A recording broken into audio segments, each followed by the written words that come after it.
იყო და არა იყო რა, ღვთის უკეთესი რა იქნებოდა. ერთ სახელმწიფოში ერთი უშიშარი და ალალმართალი კაცი ცხოვრობდა. მუდამ სიალალ მართლეზე იდგა და თუ საქმეზე მიდგებოდა, თავის სიმართლეს ხელმწიფესაც არ დაუთმობდა. ამის გამო ხელმწიფეს ძალიან სწულდა და სულ კრიჭაში ედგა.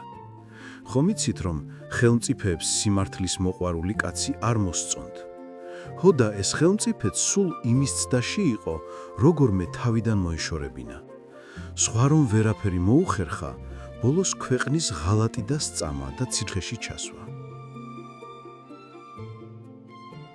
მართალი კაცი არც ციხეს დამორჩილდა, გამოანგრია კედელი და გაიქცა. გავიდა ტყეში, იარა და ერთ უღრან ხევში გამოქვაბულში დაბინავდა. დაღლილ დაქანცული მხართეძოზე წამოწვა და დაეძინა. უცბად რაღაც ხმაურმა გამოაღვიძა. კაცმა გაახილა თვალები და შემოსასვლელში ერთი უზარმაზარი აღრენილი ლომი დაინახა. კაცი ჯერ შეკრთა, მერე გული გაიმაგრა, ალბათ ეს იყო ჩემი ბედის წერაო, თქვა და ლომის დასახვედრად მოემზადა. ხანჯლის ტარი ჩაბღუჯა და ფეხზე წამოდგა. მაგრამ ლომი არ შებრძოლებია. ნელ კოჭლობით მიუახლოვდა, წინათათი გაუწოდა და თვალები მუდარით შეაშტერა. კაცმა მიხვდა, რომ ლომს რაღაც უჭირდა. ხანჯალი ჩააგო და ფეხი გაუსინჯა. მართლაც, ლომს ტერფში მოზრდილი ეკალი შერჭობოდა და დასჭირქებოდა. კაცმა გამოუღო ეკალი, გამოურწყა ჭირქი, მრავალძარგვას ფოთოლი დაადო და თავისი პერანგის ნახევით შეუხვია. ლომმა კაცს მადლობით შეხედა და გამოქვაბულის კუთხეში თვინიერად დაწვა.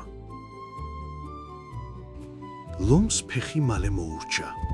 გამოვიდა გამოქვაბულიდან და სანადიროდ წავიდა. საღამო ხანს დაბრუნდა და თან ერთი ხარირემი მოიტანა. კაცმა ცეცხლი დაანთო და მწვადები შეიწვა. ლომი კი უმხორცსაც გემრიელად შეექცა. ასე დამეგობრდნენ ლომი და კაცი და ერთმანეთი ძალიანად შეუგურდათ. იმ ზამთარს კაცი გამოქვაბულიდან არ გამოსულა, მაგრამ საზრდოთ სვრიანი ხორცი არ მოჰკლებია. გაზაფხულზე მონადირეებმა ლომი მახეში გააბეს, ცოცხლად შეიპყრეს და საჩუქრად ხელმწიფეს მიჰგვარეს. ხელმწიფემ ააშენებინა მოზრდილი გალია, ლომი ამ გალიაში ჩასვა და თავშესაქცევად სტუმრებს აჩვენებდა. რა კი ლომი აღარ დაბრუნდა, კაცმაც მიატოვა გამოქვაბული და სხვა სახელმწიფოში გადავიდა.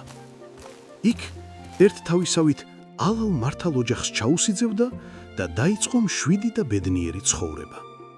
გავიდა 5 წელიწადი. გაიგო ხელმწიფემ მართალი კაცის ადგილსამყოფელი და იმ ქვეყნის ხელმწიფეს ვეზირი გაუგზავნა. ეგ კაცი დიდი დამნაშავეა, ციხიდან გამექცა და დამიბრუნე, სასტიკად უნდა დავსაჯო. ნათქვამია, ძაღლი ძაღლის ტყავს არ დახევსო. ხელმწიფემ დაუყონებლივ აასრულა ხელმწიფის მოთხოვნა, კაცი თავის ჩაფრებს დააჭერინა და ხელფეხშეკრული გაუგზავნა. ხელმწიფემ რა კი ურჩი კაცი ისევ ხელში ჩაიგდო, დიდად გაიხარა და კაცის საღანგებო დასჯა განიზრახა. მოიწვია მთელი სახელმწიფო, რომ დასჯისათვის ეყურებინათ და ურჩობა ვეღარავის გაებედა. მოვიდა ხალხი, სასახლის მთელი ეზო მაყურებლებით გაიჭედა. გამოიყვანეს ხელფეხშეკრული ტუსაღი და ხელმწიფეს წარუდგინეს. ხომ ჩამივარდი ხელში, ნიშნის მოგებით უთხრა ხელმწიფემ.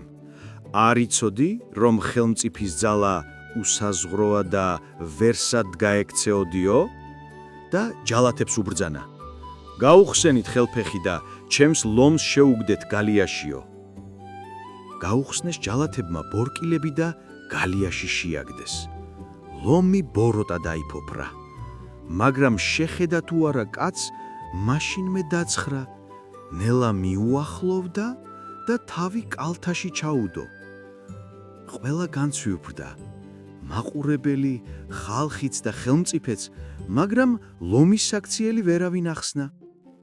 ხელმწიფემ გამოაყვანინა ტუსაღი და ჰკითხა, რა მიზეზია რომ ლომმა პირი არ დაგაკარაო. კაცმა უამბო ლომისა და თავისი მეგობრის ამბავი. ხელმწიფეს მოეწონა ლომის ერთგულება და ორივენი გაათავისუფლა. ოღონდ ჩემს ქვეყანაში არ გაიჭაჭანოთ, თორემ სიკვდილი მოგელითო, უთხრა კაცს. შენი ქვეყნიდან აქამდეც წასული ვიყავი და ახლა მით უფრო არ გავჩერდებიო, მიუგო კაცმა. გადახვია ლომს ხელი და გაუდგნენ გზას ორივენი. ჭირი იქა, ლხინი აქა, ქატო იქა, ფქვილი აქა.